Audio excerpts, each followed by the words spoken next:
Mutton তো আমরা অনেকেই অনেক রকমভাবে রান্না করে থাকি, কিন্তু আমি আজকে যেইভাবে মাটন রান্না করছি, যদি একবার এইভাবে আপনারা মাটন রান্না করেন তাহলে কিন্তু আমি হলফ করে বলতে পারি আর অন্য কোনো রকমভাবে মাটন করার কথা মাথাতেও আসবে না।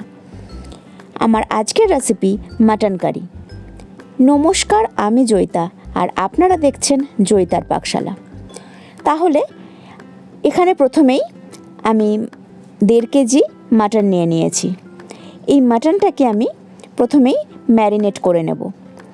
ম্যারিনেট করার জন্যে এই মাটনের মধ্যে আমি দিয়ে দিয়েছি 1 চামচ ধনে গুঁড়ো, 1 চামচ জিরে গুঁড়ো, 1 চামচ হলুদ গুঁড়ো, 1 চামচ কাশ্মীরি লঙ্কার গুঁড়ো, 1 চামচ নুন আর বড় চামচের 2 চামচ সর্ষের তেল। এই সমস্ত উপকরণ দিয়ে আমি মাংসটাকে খুব ভালো করে একটু চেপে চেপে মেখে আমি 1.5 ঘন্টার জন্য ম্যারিনেট করতে রেখে দেব। এবার এখানে আমি একটা মশলা বানিয়ে নিচ্ছি, যার জন্যে আমি একটা তাওয়া গরম করে নিয়ে তার মধ্যে দিয়ে দিয়েছি 1 চামচ গোটা ধনে, 1 চামচ গোটা জিরে, 1 চামচ গোটা গোলমরিচ, 7 থেকে 8টা লবঙ্গ, 7 থেকে 8টা এলাচ, 5 থেকে 6টা শুকনো কাশ্মীরি লঙ্কা আর 2টো স্টিক দারচিনির। এইগুলোকে আমি হালকা আঁচে খুব ভালো করে ড্রাই রোস্ট করে নিয়ে তারপরে গুঁড়ো করে নেব। এবার অন্য একটা পাত্রে আমি 200 গ্রাম টক দই নিয়েছি, দইটাকে খুব ভালো করে ফেটিয়ে নিয়েছি।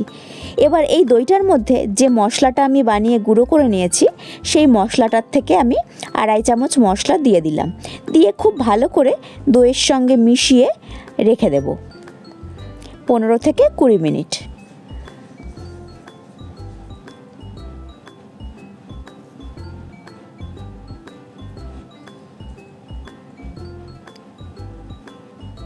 এবার আমি গ্যাসের মধ্যে একটা কড়াই বসিয়ে দিয়েছি, তার মধ্যে আমি দিয়ে দিয়েছি পরিমাণ মতো সর্ষের তেল। সর্ষের তেলটা কে আমি মিডিয়াম হিটে গরম করেছি এবং তেলটা যখন মিডিয়াম গরম হয়েছে তার মধ্যে আমি দিয়ে দিয়েছি 1/2 চামচ হলুদ গুঁড়ো আর 1/2 চামচ কাশ্মীরি লঙ্কার গুঁড়ো দিয়ে এখানে আমি কিছু আলু কেটে রেখেছিলাম, সেই আলুগুলোকে আমি ভেজে নিচ্ছি।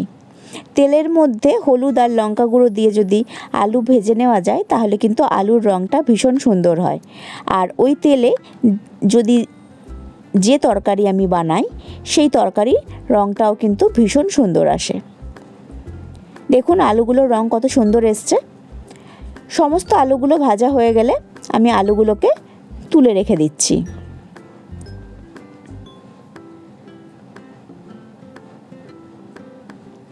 এবার ওই তেলের মধ্যেই আমি দিয়ে দিচ্ছি খুব মিহি করে কুচিয়ে রাখা পেঁয়াজ। এখানে আমি 300 গ্রাম পেঁয়াজ খুব মিহি করে কুচিয়ে রেখেছিলাম, সেটা আমি তেলের মধ্যে দিয়ে দিলাম। দিয়ে আমি পেঁয়াজটাকে যতক্ষণ না গোল্ডেন ব্রাউন হচ্ছে ততক্ষণ আমি খুব ভালো করে পেঁয়াজটাকে ভেজে নেব।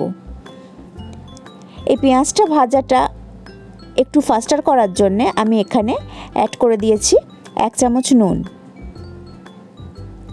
নুন দিয়ে পেঁয়াজ ভাজলে পেঁয়াজটা খুব তাড়াতাড়ি নরম হয়ে যায় আর খুব তাড়াতাড়ি ভাজাও হয়ে যায়।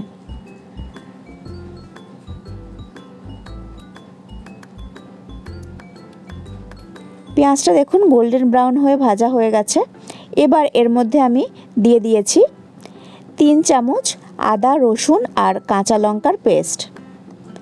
এটা দিয়েও আমি আরও 2 থেকে 3 মিনিট সময় নিয়ে ভালো করে কষিয়ে নিয়েছি, যতক্ষণ না মশলাটা থেকে আদা রসুনের কাঁচা গন্ধটা চলে যায়।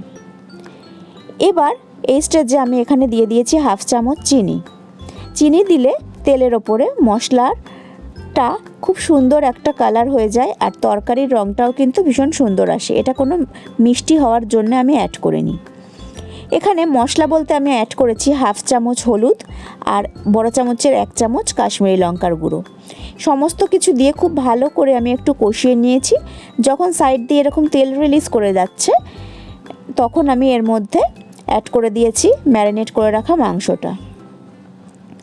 মাংসটা দিয়ে আমি 5-7 মিনিট ধরে খুব ভালো করে কষিয়ে নিয়েছি।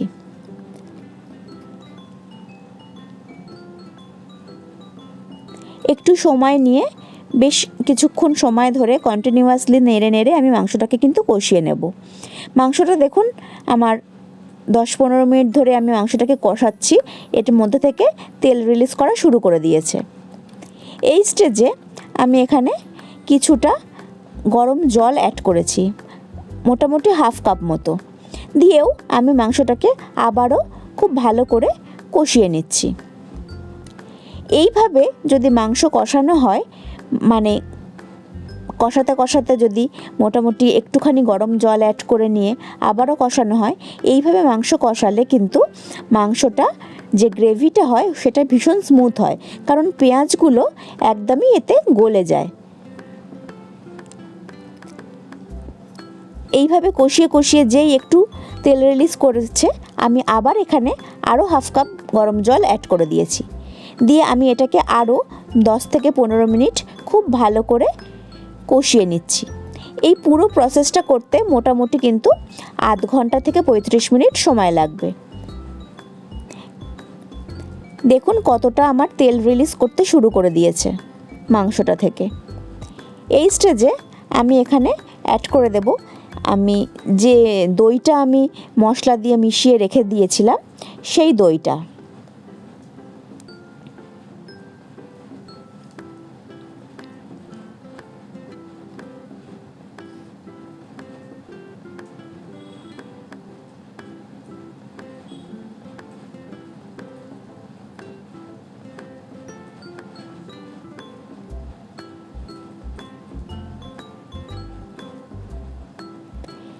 এবার এই দইটা দিয়েও আমি মাংসটাকে খুব ভালো করে কষিয়ে নিচ্ছি।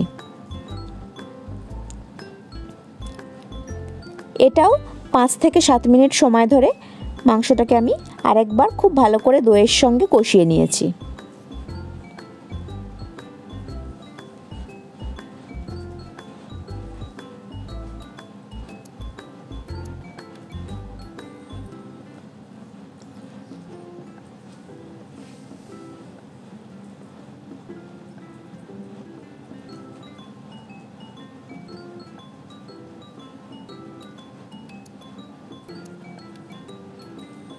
গ্যাসের ফ্লেমটাকে মিডিয়ামে রেখে আমি কিন্তু এই পুরো প্রসেসটা করছি।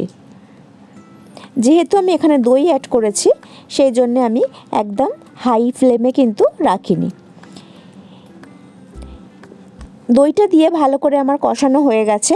এবার আমি এখানে অ্যাড করে দিয়েছি পরিমাণ মতো নুন, দিয়ে খুব ভালো করে নাড়িয়ে নিয়ে এবার আমি মাংসটাকে প্রেসার কুকারের মধ্যে ট্রান্সফার করে নেব।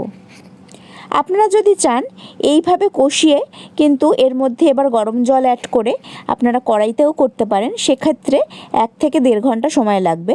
কিন্তু আমি এখানে প্রেসার কুকারে মাংসটাকে দিয়ে করে নিচ্ছি, তাতে আমার সময়টাও কম লাগবে আর মাংসটা তাড়াতাড়ি সেদ্ধও হয়ে যাবে। দেখুন কতটা তেল রিলিজ করে গেছে। এই স্টেজে আমি মাংসটাকে প্রেসার কুকারের মধ্যে নিয়ে নিচ্ছি। সমস্ত মাংসটাকে প্রেসার কুকারের মধ্যে ট্রান্সফার করে নিয়ে তার মধ্যে আমি দিয়ে দিয়েছি ওপরে ভেজে রাখা আলুগুলো, আর আমি এর মধ্যে অ্যাড করে দিয়েছি পরিমাণ মতো গরম জল। গরম জলের পরিমাণটা আমি ততটাই দেব, মাংসটা এখানে যতটা লেভেলে আছে অতটাই, মাংসটা যেন ডুবে না যায় ওই রকমভাবে আমি জল এখানে অ্যাড করেছি।